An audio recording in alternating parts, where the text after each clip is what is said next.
जीवन का आनंद भोगने में नहीं है, त्यागने में है। ये गंभीर बात आप समझ लीजिए, तो जीवन आपका हमेशा खुशी रहेगा। जीवन के कोई भी क्षण को अनुभव करिए, आप सबसे ज्यादा आनंद कब महसूस करते हैं? जब सवेरे ही सवेरे उठते हैं, शौच के लिए जाते हैं, कुछ त्याग करते हैं, तब आनंद मिलता है। ये हंसने की बात नहीं है, ये बहुत गंभीर बात है। हाँ,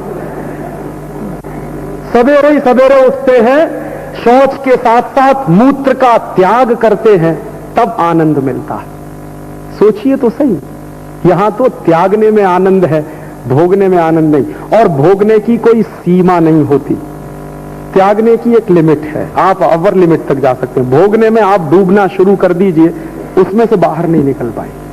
इसलिए भारतीय संस्कृति हमेशा से त्यागने पर जोर देती है, भोगने पर नहीं। भोगी जो होता है, जो कामी होता है, जो विषय वासना में डूबा होता है, वो हमारे समाज में सबसे निकृष्ट माना जाता है।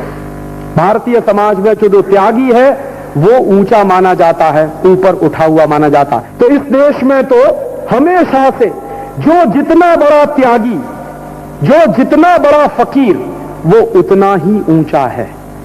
ये भारतीय समाज की विशेषता है। तो हमने तो त्याग और संयम को ही हिंदुस्तानी संस्कृति का बेस माना है। यूरोप और अमेरिका में क्या है? इसके ठीक उल्टा, जो जितना भोग करे वो उतना ही डेवलप्ड है। माने किसी के पास एक कार है तो कम डेवलप्ड है, 2 हो जाए तो ज्यादा है, 3 हो जाए और ज्यादा है, 4 हो जाए और ज्यादा है, और 10, 12, 50 हो जाए तो बिलियनर है।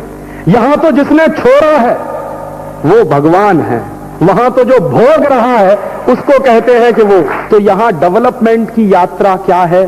भोग से त्याग की तरफ, ये है डेवलपमेंट। और ये डेवलपमेंट अगर हम नहीं समझेंगे तब तक हिंदुस्तान का शायद कल्याण नहीं होने वाला। ये गंभीर बात आपको समझनी ही पड़ेगी।